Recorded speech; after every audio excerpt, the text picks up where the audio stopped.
Student, मेरा नाम है संदीप मौर्य। स्वागत है आपका आपके ही चैनल लॉजिकल ब्रेन्स में। तो हम बात कर चुके थे इससे पहले electric charge, potential difference, electric potential, electric current. अब जो हमारा नेक्स्ट टॉपिक है वो है symbols of electrical component. Symbols of electrical component. अब बेसिकली हम जानते हैं कि इलेक्ट्रिकल कंपोनेंट कैसे होते हैं या इसका सिंबल्स क्या होता है।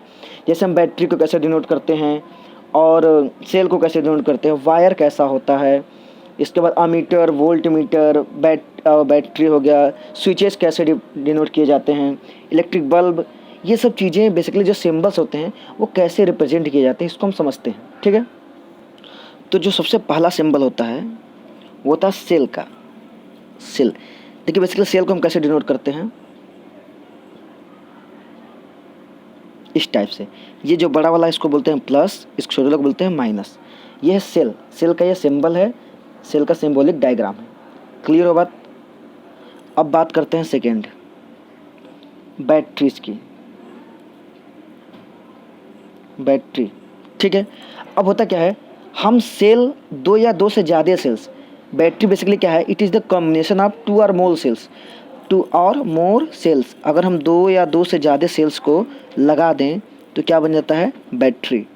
देखिए, एक सेल, दो सेल, तीन सेल। हाँ, इसका जो पॉजिटिव है एक ही साइड होना चाहिए। देखिए, पॉजिटिव पॉजिटिव पॉजिटिव सब एक ही साइड, हर का नेगेटिव पॉजिटिव से ऐड होना चाहिए, जॉइंट होना चाहिए।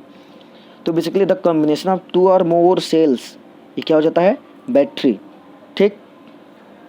अब आता है connecting wire. Connecting wire, basically अगर हम ऐसे स्ट्रेट लाइन से ऐसे डिनोट करते हैं तो ये क्या है, वायर है। ठीक, हम ऐसे डिनोट करें, ऐसे डिनोट करें, ऐसे डिनोट करें, ये क्या है, बेसिकली वायर है। वायर बोले या कनेक्टिंग वायर बोले, मतलब जिसके थ्रू करंट फ्लो करेगा। ठीक है। अब एक होता है जॉइंट वायर। ठीक है। अब अगर हमको जॉइंट वायर दिखाना है, जॉइंट वायर दिखाना है तो हम कैसे दिखाएंगे। एक वायर ये है, तो अगर इसको ज्वाइंट करना हो तो हम ऐसे यहाँ पे डॉट दिखा के ऐसे खींच दे, इधर खींच दे, इधर खींच दे, जिधर मन करेगा। तो बेसिकली ये जॉइंट वायर है, दिखाने का तरीका है। ठीक है। अगर हमको क्रॉस वायर दिखाना हो, अगर हमको क्रॉस वायर दिखाना हो, अगर कोई वायर किसी वायर के ऊपर से जा रहा है, अगर हमको क्रॉस वायर दिखाना हो तो कैसे दिखाएंगे। बेसिकली सपोज एक वायर है, इसी के ऊपर से कोई वायर क्रॉस करना है तो हम ऐसे काट नहीं देंगे इसको, ये रॉन्ग है। हम सपोज एक वायर ये है, हमको इसको क्रॉस करवाना है तो ये वायर ऐसे आएगा और ऐसे जाएगा। ये बेसिकली मुड़ा हुआ नहीं है, ये दिखाने का तरीका है। ये जाएगा तो ऐसे ही, एक ऊपर एक ही जाएगा, लेकिन इसको दिखाते हैं ऐसे, इसको बोलते हैं क्रॉस वायर। क्लियर बात, ये ऐसे क्रॉस वायर नहीं होता। ठीक है। इसके बाद हमारा आता है रजिस्टेंस। क्या था हमारा, रजिस्टेंस। अब रजिस्टेंस क्या होता है बाद हम समझेंगे, पहले भी समझ। रजिस्टेंस का सिंबल कैसे होता है, ऐसे। रजिस्टेंस का सिंबल होता है ऐसे। ठीक है। इसको बोलते हैं फिक्स्ड।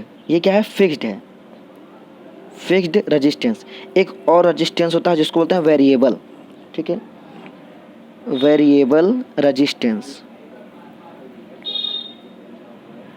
या इसी को बोलते हैं रियोस्टेट। रियोस्टेट। अब ये रियोस्टेट क्या है, वेरिएबल रेजिस्टेंस क्या है, ये सब हम चीज़ आगे ओम्स लॉ में देखेंगे अच्छे से, लेकिन फिर भी समझने की जान लीजिए। जिसका देखिए वेरिएबल रेजिस्टेंस यहाँ फिक्स्ड था, जिसकी वैल्यू फिक्स हो। वेरिएबल मतलब जो वेरी करे, जिसको हम घटा बढ़ा सकें, वो क्या होता है, वेरिएबल रेजिस्टेंस। ठीक है। तो ये सब एक ऐसा इंस्ट्रूमेंट है जिसके कारण से हम रेजिस्टेंस की वैल्यू बढ़ा सकते हैं और घटा सकते हैं। ठीक है। ये कुछ ऐसे दिखता है रेजिस्टेंस, बेसिकली ऐसे जैसे बनता है फिक्स्ड रेजिस्टेंस वैसे बनाते हैं।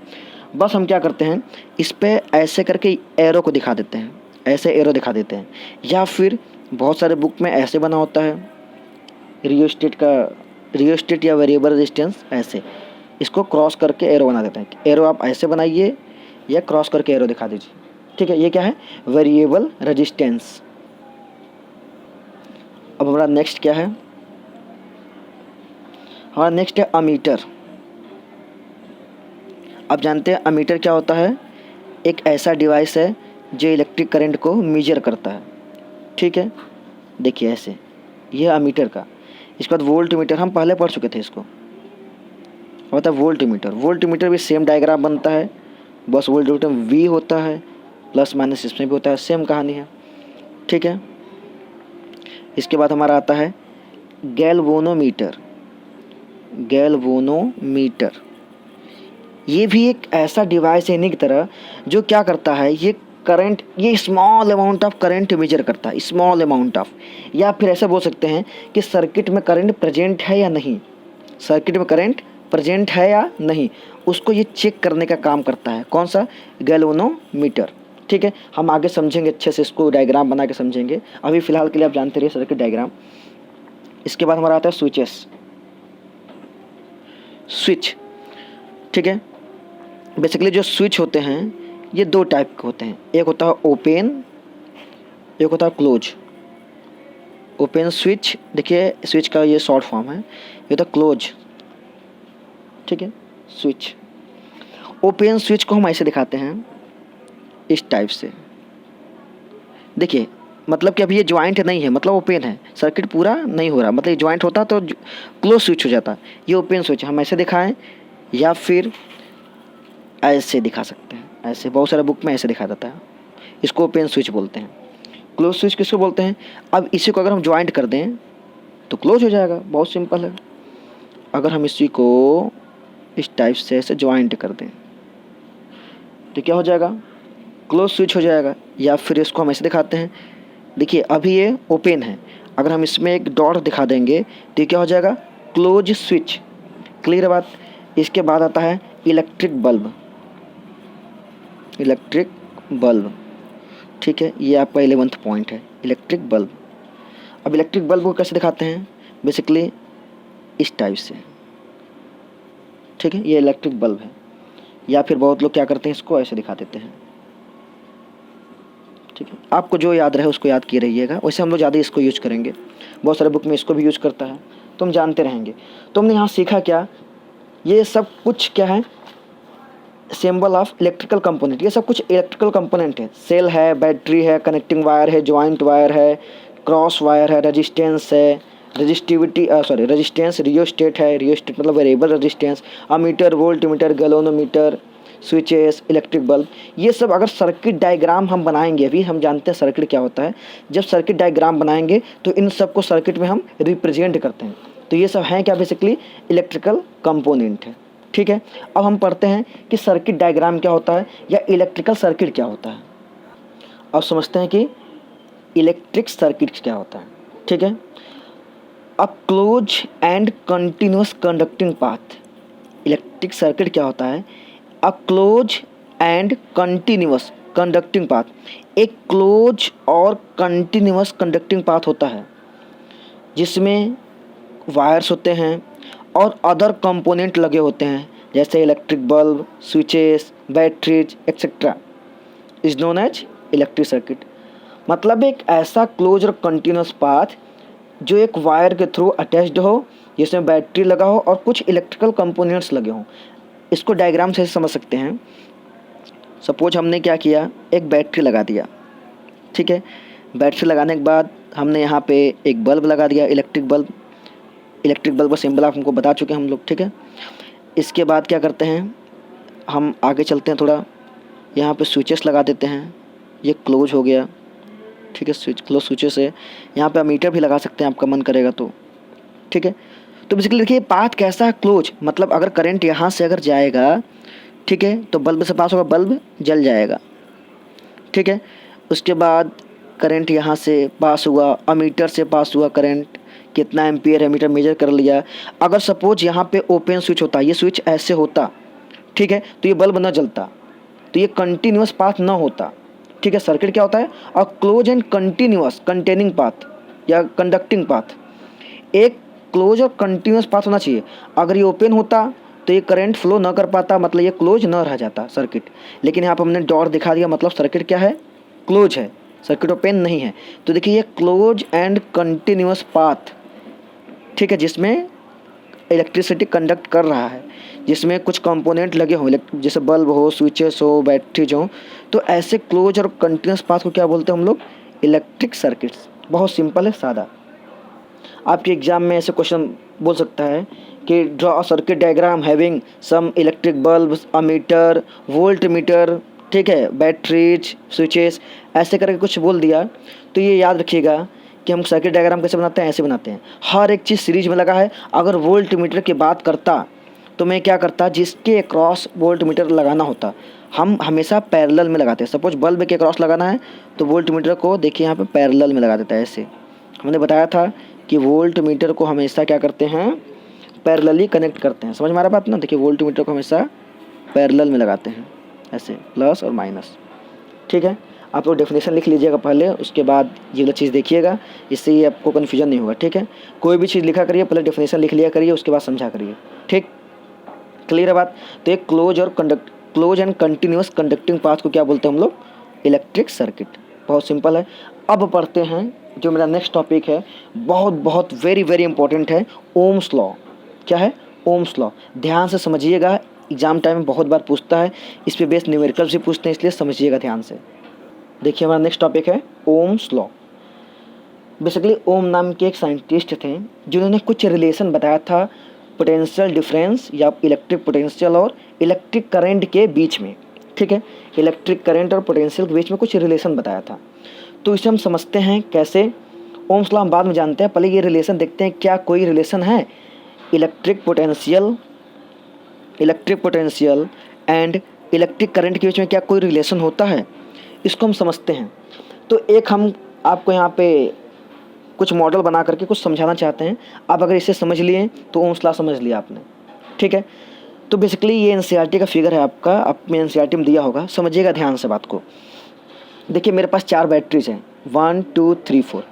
अभी क्या है कि सर्किट क्लोज नहीं है। देखिए यहाँ पे सर्किट ओपन है, डॉट डॉट डॉट बता रहा है कि सर्किट अभी क्लोज नहीं है। सर्किट क्लोज रहेगा तभी तो करंट फ्लो होगा। अभी हम पीछे देख चुके इलेक्ट्रिक सर्किट के बारे में।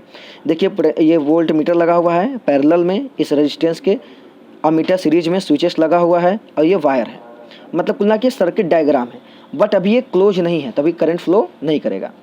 तो होता क्या है बेसिकली, करंट फ्लो करने के लिए देखिए यहाँ पे 4 बैटरी लगा है। हम क्या करते हैं, एक बैटरी को कनेक्ट करवाते हैं, एक बैटरी को यहाँ पे हम कनेक्ट करवाते हैं। ठीक है, सपोज ये पहला बैटरी हमने इसको कनेक्ट कर दिया।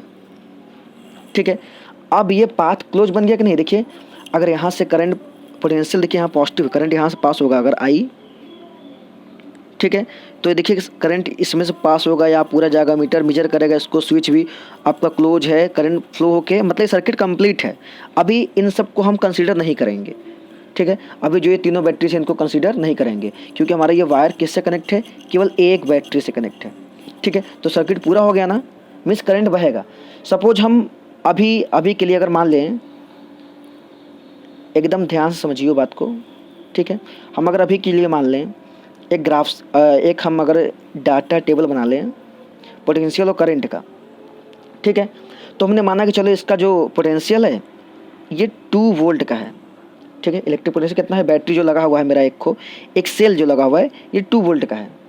ठीक, अब यहाँ से 2 वोल्ट का पोटेंशियल जाएगा, यहाँ से पास हुआ तो वोल्ट मीटर 2 वोल्ट तो नाप लेगा, पर करंट भी तो कुछ मेजर करेगा ना।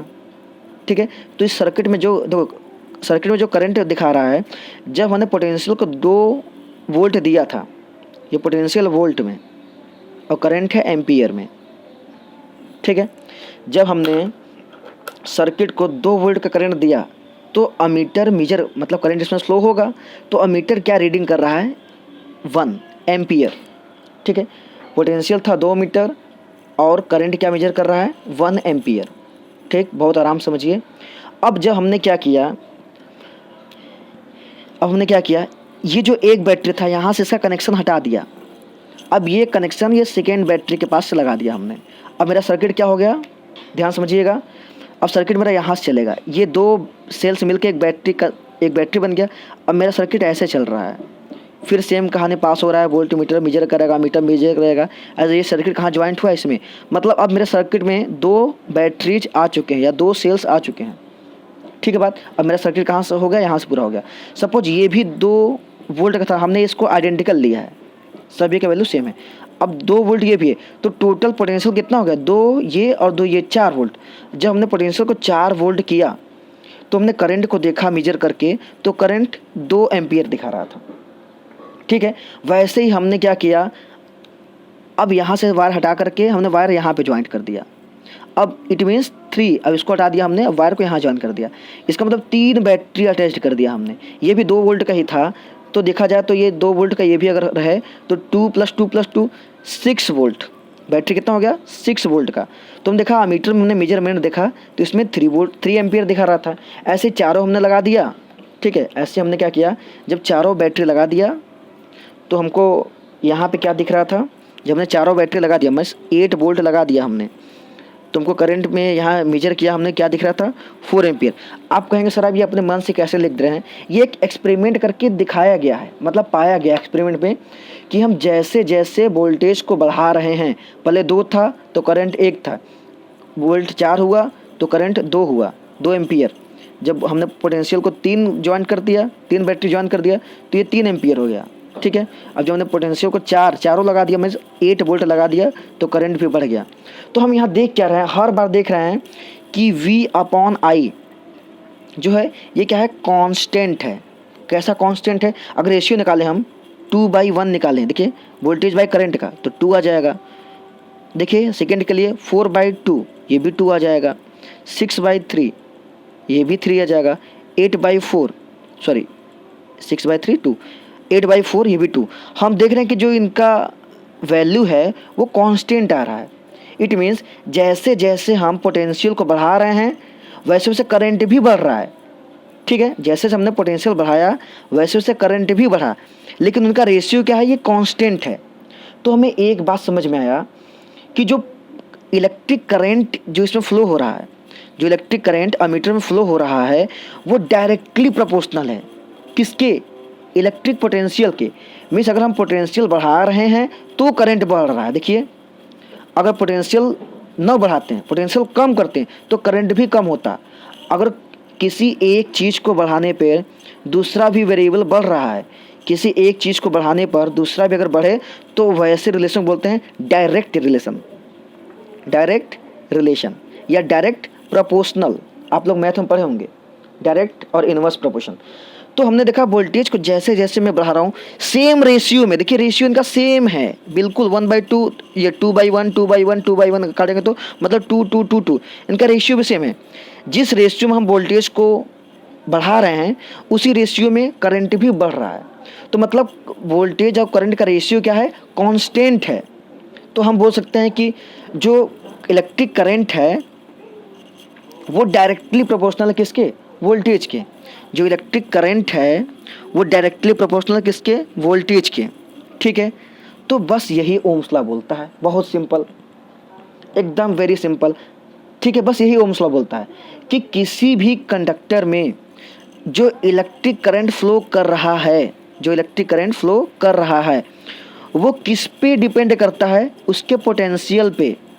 It means the current flowing through the conductor is directly proportional to potential difference across its end। मतलब कि जो पोटेंशियल, इस हम पूछेंगे कि इसमें कितना करंट फ्लो हो रहा है इस सर्किट में, या ये जो रेजिस्टेंस या अगर बल्ब वगैरह है तो इसमें कितना करंट फ्लो हो रहा है, तो आप बोलेंगे कि जितना हमने जिस रेशियो से हमने पोटेंशियल दिया या जिस रेट से हमने पोटेंशियल दिया उसी रेट से क्या हो रहा है? करंट फ्लो हो रहा है। तो सिंपल सा हम ये बोलेंगे कि किसी भी सर्किट में जो इलेक्ट्रिक करंट फ्लो होता है, इलेक्ट्रिक करंट जो फ्लो होता है वो पोटेंशियल डिफरेंस के डायरेक्टली प्रोपोर्शनल होता है। जितना पोटेंशियल देंगे उतना ही करंट फ्लो होगा, वेरी सिंपल। तो इसको अगर स्टेटमेंट पे लिखें, हाँ एक कंडीशन है कि फिजिकल स्टेट जो है कांस्टेंट होना चाहिए, मतलब कि टेम्परेचर कांस्टेंट होना चाहिए, प्रेशर कांस्टेंट। अगर हम टेम्परेचर को बढ़ाएंगे घटाएंगे तो इनके वैल्यू में चेंजेस आ सकते हैं, लेकिन एक आइडियल कंडीशन ये बताया गया है कि अगर हम टेम्परेचर और प्रेशर को कांस्टेंट रखें तब किसी भी सर्किट में जो करंट फ्लो करेगा वो डायरेक्टली प्रोपोर्शनल होगा किसके? पोटेंशियल डिफरेंस के। समझ में आ रहा बात? इसका हम ओम्स लॉ का स्टेटमेंट लिखते हैं। ओम्स लॉ का डेफिनेशन क्या है? एट अ कांस्टेंट टेम्परेचर, अगर टेम्परेचर कांस्टेंट हो तो the electric current flowing through the conductor, तो जो इलेक्ट्रिक करंट कंडक्टर में फ्लो करेगा, देखिए अगर टेम्परेचर कांस्टेंट हो तो जो भी इलेक्ट्रिक करंट फ्लो करेगा कंडक्टर में, इलेक्ट्रिक करंट कंडक्टर में जितना भी फ्लो करेगा वो क्या होगा? Is directly proportional to potential difference. हम जितना पोटेंशियल दे रहे हैं उसी के अनुसार करंट फ्लो करेगा। हम यहाँ चार्ट से देख सकते हैं, पोटेंशियल 2 वोल्ट था तो करंट 1 एम्पियर, पोटेंशियल बढ़ाया तो करंट बढ़ा, सेम रेशियो में बढ़ रहा है, रेशियो देखिए सेम है। तो वही बोल रहा है कि कांस्टेंट अगर टेम्परेचर को या प्रेशर को या कोई भी फिजिकल स्टेट को कांस्टेंट रखा जाए तो इलेक्ट्रिक करंट जो फ्लो करेगा कंडक्टर में वो डायरेक्टली प्रोपोर्शनल होगा किसके, इलेक्ट्रिक पोटेंशियल के। Means current flowing through the conductor is directly proportional to potential difference across its end. Simple है, बात समझ में आ गया होगा।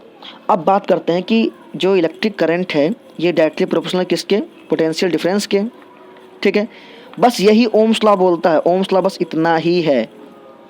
अब हम मैथमेटिकली अगर इसको सॉल्व करते हैं, हम जानते हैं कि जब कभी हम प्रोपोर्शनलिटी हटाते हैं, यहाँ से प्रोपोर्शनलिटी जब हटाएंगे तो एक कांस्टेंट ऐड हो जाता है। ठीक है, प्रोपोर्शनलिटी तो यहाँ पे आर ऐड हो जाएगा।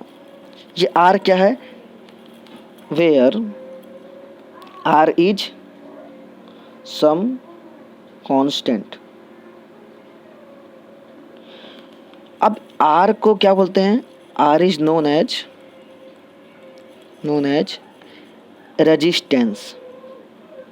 रेजिस्टेंस। ठीक है, तो हम जानते हैं V प्रोपोर्शनल टू I, अभी हमने पढ़ा ओम्स लॉ से। तो अगर हम प्रोपोर्शनलिटी हटाते हैं तो इक्वलिटी जब लगाते हैं तो प्रोपोर्शनलिटी हटाने के कारण यहाँ पे एक कांस्टेंट ऐड हो जाता है। तो V इक्वल टू R और I तो अपने प्लेस पे है, R लग गया। अब ये जो R क्या है, ये कोई कांस्टेंट है। ये कैसा कांस्टेंट है, उसको बोलते हैं resistance. R is known as resistance या इलेक्ट्रिकल रेजिस्टेंस। अब ये इलेक्ट्रिकल रेजिस्टेंस क्या होता है ये हम नेक्स्ट वीडियो में देखेंगे। बस यहाँ तक था मेरा ओम्स लॉ। लेकिन अगर हम इसको ग्राफिकली, ओम्स लॉ का ग्राफ भी देख लेते हैं। अगर ये जो वैल्यू है अगर हम ग्राफिकली देखें तो ओम्स लॉ का कैसा ग्राफ बनता है किसी कंडक्टर के थ्रू, इसको समझने की कोशिश करते हैं। ठीक है, तो ग्राफ ऑफ ओम्स लॉ पढ़ते हैं। ठीक, अगर हम ओम्स लॉ को ग्राफिकली देखें, जो हमने ओम्स लॉ यहाँ आपको समझाया, यहाँ हमने टेबल बनाया, अगर इस टेबल को हम ग्राफिकली देखें तो ओम्स लॉ का कैसा ग्राफ बनता है, समझते हैं बात को। तो हम क्या करते हैं, ग्राफ के लिए 2 एक्सिस की नीड होती है। ठीक है, थोड़ा सा इसको मैं बेंड कर लेता हूँ। ग्राफ के लिए क्या करते हैं, 2 एक्सिस का नीड होता है। हम बोलते हैं इसको एक्स एक्सिस, जैसा कि मैथ हम पढ़ चुके हैं। इसको बोलते हैं वाई एक्सिस। क्लियर है बात, ये है एक्स एक्सिस, ये वाई एक्सिस। एक्स एक्सिस तो हम ले लेते हैं करंट आई जो है एम्पियर में, ये क्या है, एम्पियर में है। ठीक है, करंट आई एम्पियर में। वाई एक्सिस तो हम लोग ले लेते हैं वोल्टेज वी जो वोल्ट में है। ठीक है, अब हम जो डाटा बनाए थे आपको याद होगा, हम जब करंट को 2 लिए थे, 2 वोल्ट, तो यहाँ पे क्या था, जब हमने पोटेंशियल को 2 वोल्ट लिया था। अब यहाँ देखिए, जब पोटेंशियल को हमने लिया था 2 वोल्ट तो करंट था 1 एम्पियर। तो करंट को हम दिखाते हैं, तो हम करंट को दिखाते हैं 1 एम्पियर। ठीक है, एम्पियर में चल रहा है। जब करंट लिया था 4 वोल्ट, जब ये पोटेंशियल लिया था, जब पोटेंशियल लिया था 4 वोल्ट तो करंट कितना आया था, 2 एम्पियर। जब हमने पोटेंशियल लिया था 6 वोल्ट तो करंट कितना आया था, 3 एम्पियर। जब पोटेंशियल लिया था 8 वोल्ट तो करंट कितना आया था, 4 एम्पियर। ठीक है, तो अगर हम इसको ग्राफ पे दिखाएं तो जब हमने 2 वोल्ट लिया तो करंट कितना आया था, 1 एम्पियर। जब हमने पोटेंशियल लिया था 4 वोल्ट तो करंट कितना आया था, 2 एम्पियर। जब पोटेंशियल लिया था 6 वोल्ट तो करंट कितना आया था, 3 एम्पियर। देखिए 3 लिखा है। जब हमने पोटेंशियल लिया था 8 वोल्ट तो करंट कितना आया था, 4 एम्पियर। और जब हम इसको ऐसे मिलाते हैं,